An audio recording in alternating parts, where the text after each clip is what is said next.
How's it going, YouTube? Tyler the Field Service Tech here, guys. I know it's been a long time since I have put out a video of any real significance to what the channel is about. It's been a few months since I left Averett, working with United Rentals now as Field Service Tech. It's been a steep learning curve. Still doing a lot of learning every day. One of the things I love about this job. But let's talk about what we got going today. So recently, guys, I've been helping preventative maintenance side of field service due to them being short-staffed and us having tons of machines that need services that are out in the field. So I've been doing a lot of oil changes, a lot of inspections, stuff like that recently. And as of the last week, I've been out at this big site. There's like 100 and something machines out here, and I've just been working my way through them day by day,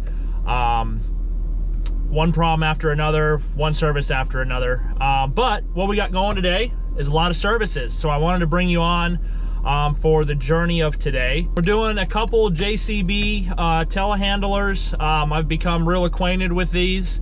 They're not my favorite. Sometimes they make you want to cry. All right, guys, let's get started.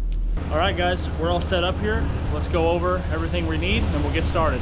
Set up here in a nice shady area up against the building. I love working in the shade when I can. Here's all our filters we're gonna need, brake clean, all kinds of our tools. I've done a lot of these, so I know exactly what I need for everyone. But let's get started. So here's most of we got our oil filter, fuel water separator. Underneath, we have the fuel, secondary fuel filter up underneath on the bottom. And then we have to do our hydraulic tank filter, super easy. And then up underneath on the bottom, we have our pilot hydraulic filter, which is a bad time. I hate it, it makes a mess. That's why I also have down all this cardboard. This is a brand new build and I ain't about to spill a bunch of oil all over brand new concrete. So I do my best to try to keep everything clean. Let's get started. So I prefer to start with the transmission filter. That's up here, pretty easy to do. This has an aftermarket one on it, so somebody's already been in this transmission.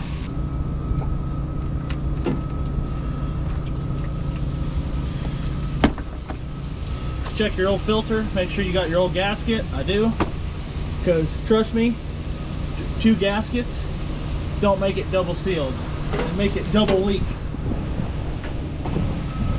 Okay, filter swap. Take my brake clean, your number one friend. All right. Takes a 16 millimeter on the bottom for the belly pan.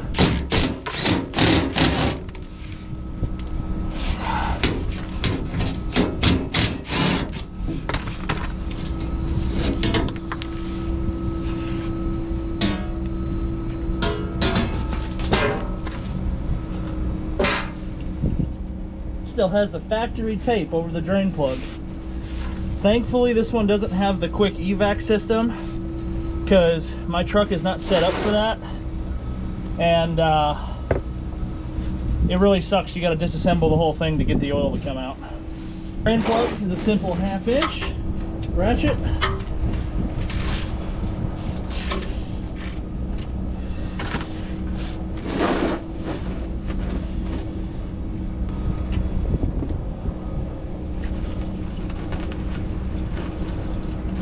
These fuel filters are a pain. There's a plastic ring right here that you have to grab. I found that regular oil filter pliers seem to do the best trick. Ugh.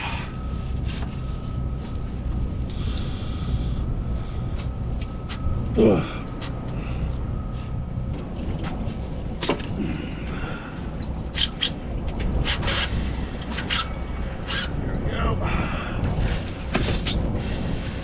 Oh, I forgot to drain the fuel filter. Don't forget to drain the fuel filter. So what we're gonna do, because the wind is blowing really bad, I don't want this oil to get blown over on the new concrete. So I'm gonna put this drain plug in temporarily, because I still like to drain the oil until I'm done with this fuel filter. We're gonna put it in there so that way it's not draining. We're gonna pull this, we're gonna open up the drain.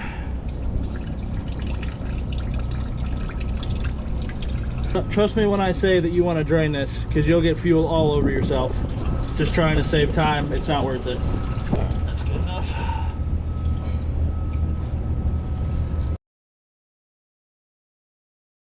I apologize, I was on the phone with another field tech. That's something he was dealing with. So what I did on these O-rings here, it has 2 O-rings on this filter. I lubed them up with Siliglide, makes it go in easier. You saw me fight to get the fuel filter up. It's a pain in the ass, but it goes. We're gonna put the drain plug back in and then we're gonna move up top. Ah!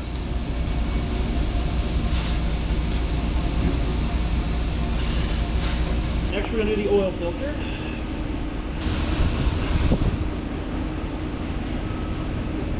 They over tighten the piss out of these filters.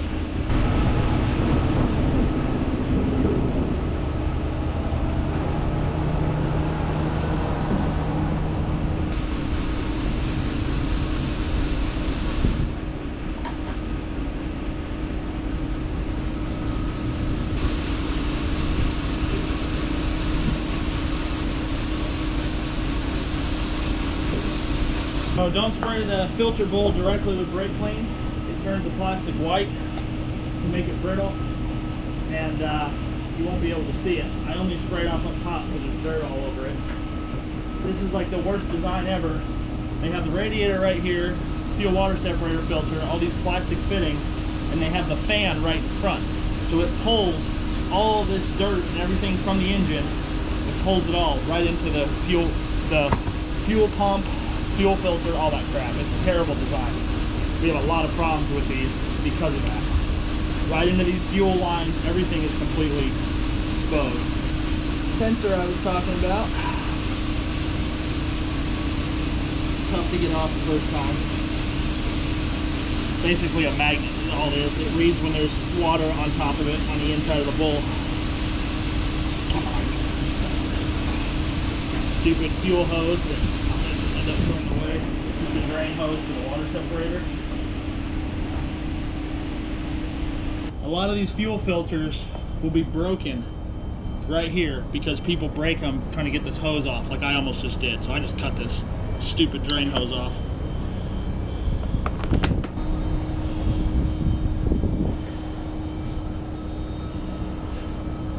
Break it apart by hand. Now, if you're ever going to flush these bowls out, do not use brake clean. You will ruin the bowls. You have to literally use either diesel fuel or water. I use water usually and just clean it out and then blow it out with air usually. This on the outside, I am going to clean this with brake clean because it's full of dirt.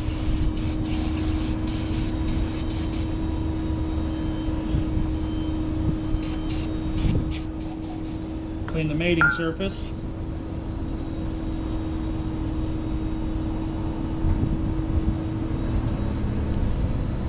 When you fill it back up with diesel, you can just drain a little bit out if you want to just do a flush that way. There's all different ways you can do this. So now these new filters have a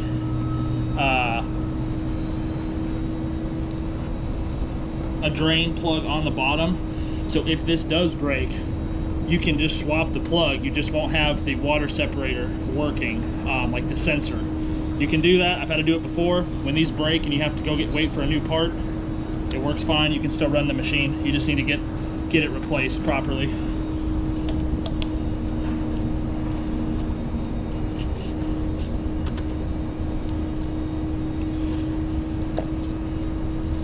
Now these only go in one way. There's grooves. You just got to line the grooves up. Single groove goes closest to you. There's a groove where it slides in. Installing the locking ring, you just slide it up the filter, and it really only goes in like one way. It's super easy. You just got to get it on almost all the way. And take my filter pliers, just give it a little crank, it'll stop. Don't force it. That's it. Okay, plug the water sensor back up.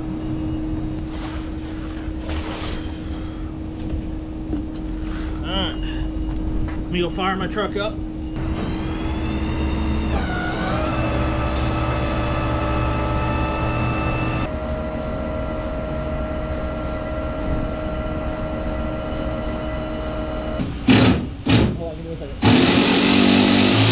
Engine side is all done. Now we're going to start the hydraulic side. First thing we need to do, we got to take this cap off and depressurize the hydraulic system. Trust me, I'll tell you from experience, if you don't do that and you take this open, it's going to blow up all over the place and you're going to have a bad day. So make sure you always depressurize the hydraulic system. So to do this, you got to take the key from the ignition, unlock it. So hear it hissing. Sometimes these will get stuck and you have to use a set of big channel locks to get them open. That's why I had the big channel locks. They don't fit very good because of the paint, but it is a 1/2 inch. Now don't leave your bolts up on the tank, up here. Don't ever leave them up here. In case if you knock them in, they're gonna fall in the tank and then you're gonna have a really, really bad rest of your day and probably the next day. So always take your bolts, anything that can fall in, always take it away from an orifice that can fall in. So now if you didn't depressurize the hydraulic tank, if you forgot, when you pull off this next bolt, that's when you're gonna know you messed up. Because it'll blow that top right off and you're gonna take a bath probably. Can people stop calling me?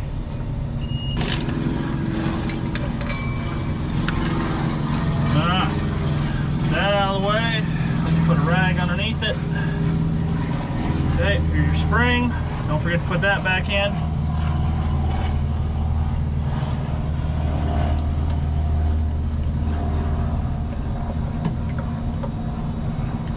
This drain as best you can.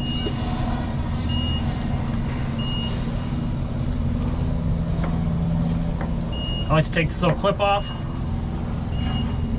because you put it on the new filter.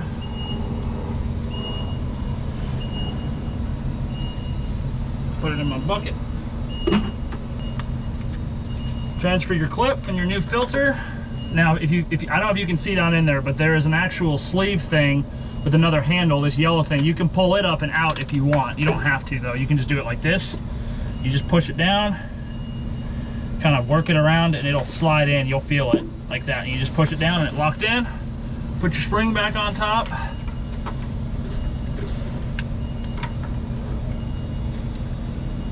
Put your cover back on. All right, guys, I'm putting the bolts back in by hand, making sure I don't cross-thread anything. I'm running them in lightly with my Milwaukee, and then I'm going around by hand with a wrench and tightening them so they all feel about equal to me. All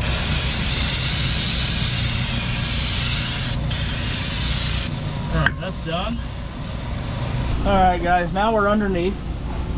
Here's the drive shaft. So the last filter is way up in here in this little bowl. It's a Pilot hydraulic filter. You see my finger up here hitting it. On these new machines, they got rid of the socket attachment on the bottom of the filter bowl. So this is terrible. It constantly will run oil. You have to use your abs to hold yourself up. With these, you either have to get pliers on them if you can, or you have to do a strap wrench. They are absolutely terrible. They have the socket spot on the bottom of the filter bowl. They're easy, but these ones are terrible, and sometimes I can't get them off, and that's just the way she goes. So, as I wish I could give you a better view, but oil goes everywhere on this, so gotta kind of keep the camera safe. All right, guys, so my tool of choice for this is to use Knipex channel lock pliers. This process is painstakingly slow. You just have to crank the bowl off turn by turn, a quarter turn, half turn if you're lucky. It takes forever. The length of the threads is over an inch, so you have a lot of threads to come down. And then when you get towards the end, you can finally do it by hand. But as you can see, I'm fighting with this for, I think it took me about around 15 minutes to get this bowl off. It's a good core workout.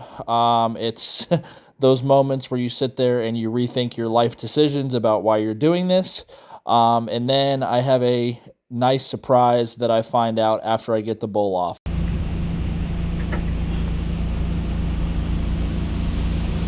Oh my goodness. They changed the design on this big time. Oh, you gotta be kidding me. Well. All right, guys, so what I'm failing to show you here is the two filters. The one that's gray in color is the new filter that I was planning on putting in. It's the one we've been using on them, and the one in my other hand, the black one, is the one I took out of the machine. The filters are different. The filter that came out of the machine has basically a lip on top that holds the spring, like it's like a spring keeper. The filter that we usually put in on all the other styles doesn't have that keeper, so it won't work with the spring.